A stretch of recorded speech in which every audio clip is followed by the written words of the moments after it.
Tamil media நேயர்களுக்கு வணக்கம். இன்றைய உலக முக்கிய செய்திகள். முதலில் தலைப்புச் செய்திகள்.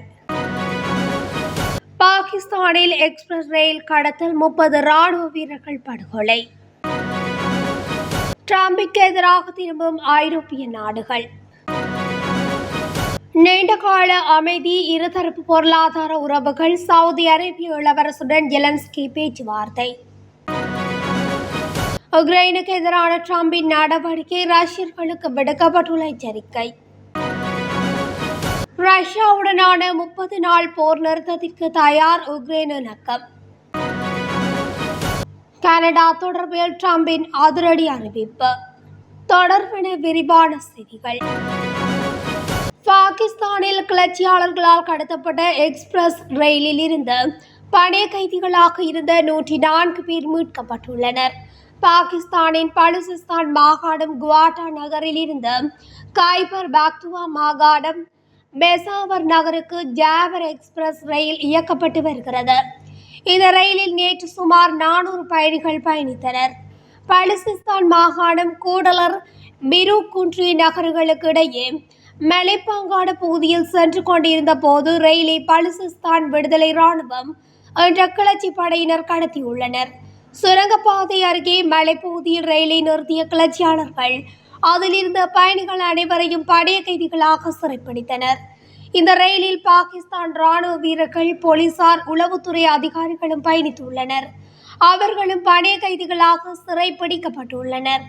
இதில் சிறைப்பிடிக்கப்பட்ட ராணுவ வீரர்கள், போலீசார் என 30 பேர் கொல்லப்பட்டுள்ளதாகவும் பலுசிஸ்தான் கிளர்ச்சி படை தெரிவித்துள்ளது. அதேவேளை எக்ஸ்பிரஸ் ரயில் கடத்தப்பட்ட சம்பவம் தொடர்பாக தகவல் அறிந்த பாதுகாப்பு படையினர் சம்பவ இடத்திற்கு விரைந்து வந்தனர். தற்போது பாதுகாப்பு படையினருக்கும் கிளர்ச்சியாளர்களுக்கும் இடையே பயங்கர துப்பாக்கி சண்டை நடைபெற்று வருகிறது. இந்த மோதலுக்கு நடுவே பணைய கைதிகளில் 104 பயணிகளை பாதுகாப்பு படை பத்திரமாக மீட்டுள்ளது. மீட்கப்பட்டவர்களில் 58 ஆண்கள், 31 பெண்கள், 15 குழந்தைகள் ஆவர். முன்னதாக சில பணைய கைதிகளை கிளர்ச்சியாளர்கள் விடுதலை செய்தனர். இந்நிலையில் பாதுகாப்பு படையினர் நடத்திய அதிரடி தாக்குதலில் கிளர்ச்சியாளர்கள் 16 பேர் சுட்டுக் கொல்லப்பட்டுள்ளனர். ஆனாலும் கிளர்ச்சியாளர்கள் வசம் 200க்கும் மேற்பட்டோர் இன்னும் பணைய கைதிகளாக உள்ளனர். அவர்களை மீட்க பாதுகாப்பு படையினர் முயற்சி மேற்கொண்டு வருகின்றனர். தற்போதும் பாதுகாப்பு படையினருக்கும் கிளர்ச்சியாளர்களுக்கும் இடையே துப்பாக்கிச் சண்டை தொடர்ந்து நடைபெற்று வருகிறது. கிரீன்லாந்தில் நாடாளுமன்ற தேர்தல் நடைபெற்று வரும் நிலையில் கிரீன்லாந்து மீது அமெரிக்கா நேரடி போருக்கு தயாராகி வருவதாக தகவல் வெளியாகியுள்ளது. அமெரிக்காவின் அண்டை நாடாக டென்மார்க் உள்ளது. டென்மார்க்கின் ஒரு பகுதியாக கிரீன்லாந்து உள்ளது. இது டென்மார்க்கின் தன்னாட்சி அதிகாரம் பெற்ற பிரதேசமாகும்.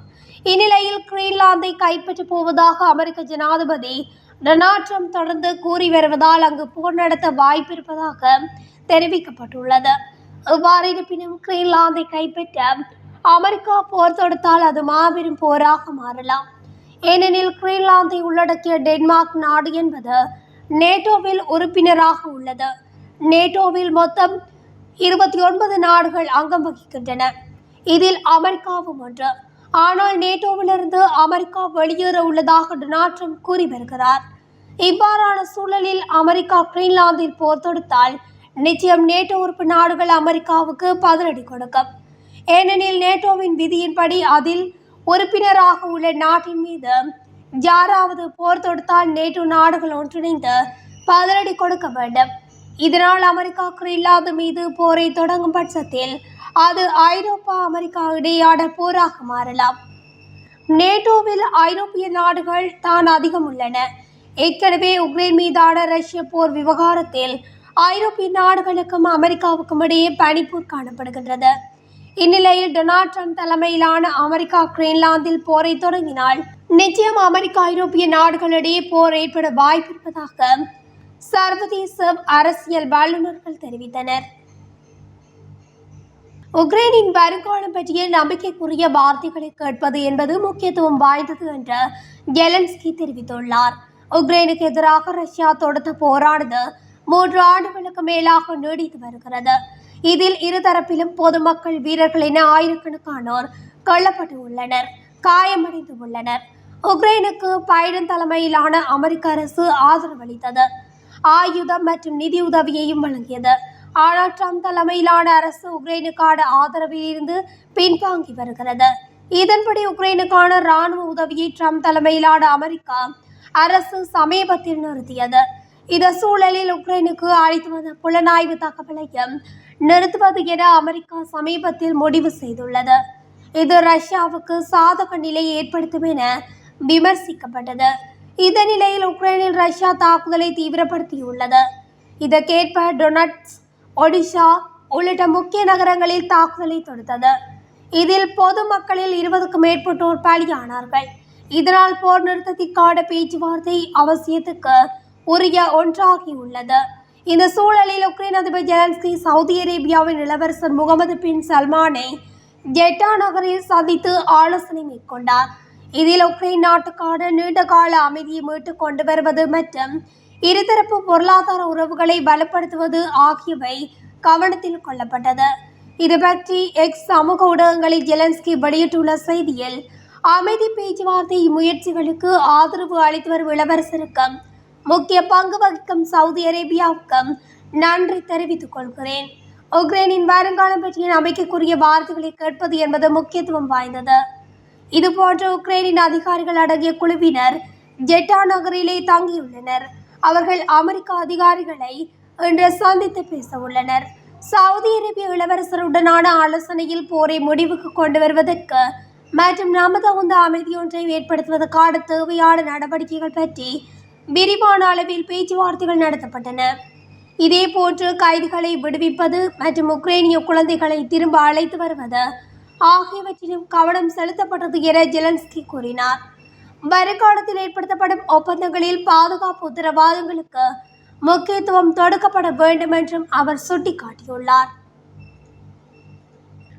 உக்ரைனுக்கு எதிரான அமெரிக்க ஜனாதிபதி டொனால்ட் ட்ரம்பின் சமீபத்திய நடவடிக்கைகளை மொத்தமாக நம்பிவிட வேண்டாம் என்று ரஷ்யர்களுக்கு எச்சரிக்கை விடுக்கப்பட்டுள்ளது. ரஷ்ய ஜனாதிபதி மாளிகையின் செய்தி தொடர்பாளர் குறித்த எச்சரிக்கையை விடுத்துள்ளார். நாம் எப்போதும் சிறந்ததை எதிர்பார்க்க வேண்டும், ஆனால் மோசமானவற்றுக்கும் தயாராக இருக்க வேண்டும். நமது நலன்களை பாதுகாக்க எப்போதும் நாம் தயாராக இருக்க வேண்டும் என அவர் தெரிவித்துள்ளார். உக்ரைன் அதிகாரிகளை செவ்வாய்க்கிழமை அமெரிக்க அதிகாரிகள் தரப்பு சவுதி அரேபியாவில் சந்திக்கவிருக்கும் நிலையிலே செய்தி தொடர்பாளர் இந்த எச்சரிக்கையை விடுத்துள்ளார். போரை முடிவுக்கு கொண்டு வருவதற்காக அந்த போரை தொடங்கிய ரஷ்யாவுக்கு சலுகைகளை வழங்க உக்ரைன் தயாராக உள்ளதா என்பதை தீர்மானிக்கும் ஒரு சந்திப்பாக இது அமையவுள்ளதாக அவர் குறிப்பிட்டுள்ளார். உக்ரைன் போரில் தமது இலக்கை ரஷ்யா அடைந்து வருவதாகவும் அந்த செய்தி தொடர்பாளர் தெரிவித்துள்ளார். ட்ரம்ப் நிர்வாகம் தற்போது உக்ரைனுக்கான ஆயுத உதவிகளை நிறுத்தியிருந்தாலும் அடுத்த பல மாதங்கள் போரிடுவதற்கான ஆயுதங்களை உக்ரைன் சேமித்து வைத்துள்ளதாகவும் அவர் குறிப்பிட்டுள்ளார். கடந்த முறை ரஷ்யாவும் அமெரிக்காவும் உக்ரைன் போர் தொடர்பில் சவுதி அரேபியாவில் பேச்சுவார்த்தை ஒன்றை முன்னெடுத்தது. அதில் ரஷ்யா அமெரிக்க உறவை மேம்படுத்தும் விவாதங்களோ அதிக முக்கியத்துவம் பெற்றிருந்ததாக தெரிவிக்கப்படுகின்றது. இந்த சந்திப்புக்கு பின்னரே உக்ரைன் ஜனாதிபதி ஜெலன்ஸ்கி அமெரிக்காவுக்கு அழைக்கப்பட்டு வெள்ளை மாளிகையில் சர்வதேச செய்தி ஊடகங்கள் முன்னிலையில் அவமானப்படுத்தப்பட்டமை குறிப்பிடத்தக்கது. சவுதி அரேபியாவில் அமெரிக்கா உக்ரைன் இடையே நடந்த ஒருநாள் பேச்சுவார்த்தைக்கு பின்னர் அமெரிக்கா முன்மொழிந்த ரஷ்யாவுடன் உடனடியான 30 நாள் போர் நிறுத்தத்தை ஏற்க தயாராக இருப்பதாக கெவ் தெரிவித்துள்ளது. அமெரிக்க வெளிவிவகார செயலாளர் மார்க்கோ ரூபியோ இந்த வாய்ப்பை ரஷ்யாவிடம் முன்வைக்க உள்ளதாக குறிப்பிட்டுள்ளார். அதே நேரம் நேர்மறையான திட்டத்துக்கு ரஷ்யாவை ஒப்புக்கொள்ள வைப்பது இப்போது அமெரிக்காவின் பொறுப்பாகும் என்று உக்ரைன் ஜனாதிபதி விளாடிமிர் ஜெலன்ஸ்கி குறிப்பிட்டுள்ளார். ஜெட்டாவில் செவ்வாயன்று நடந்த பேச்சுவார்த்தை ஓவல் அலுவலகத்தில் ஜெலன்ஸ்கிக்கும் அமெரிக்க ஜனாதிபதி டொனால்ட் ட்ரம்புக்கும் இடையிலான முன்னதாக நடந்த சந்திப்பின் அசாதாரண மோதலுக்கு பின்னர் இரு நாடுகளுக்கும் இடையிலான முதல் அதிகாரப்பூர்வ சந்திப்பாகும். பேச்சுவார்த்தையின் பின்னர் வாஷிங்டன் நிறுத்தி வைத்திருந்த உக்ரைனுக்கான உளவுத்துறை பகிர்வு மற்றும் பாதுகாப்பு உதவியை உடனடியாக மீண்டும் தொடங்குவதாகவும் அமெரிக்கா ஒரு கூட்டு அறிக்கையில் குறிப்பிட்டது. செவ்வாய்க்கிழமை மாலை ஜெட்டாவில் நடந்த செய்தியாளர் கூட்டத்தில் பேசிய ரூபியோ ரஷ்யா இந்த திட்டத்தை ஏற்றுக்கொள்ளும் என்று நம்புவதாக கூறினார். 30 நாள் போர் நிறுத்தத்திற்கான சலுகை கடலிலும் வானத்திலும் பகுதியளவு போர் நிறுத்தத்திற்கான ஜெலன்ஸ்கியின் முன்மொழிவுக்கு அப்பாற்பட்டது.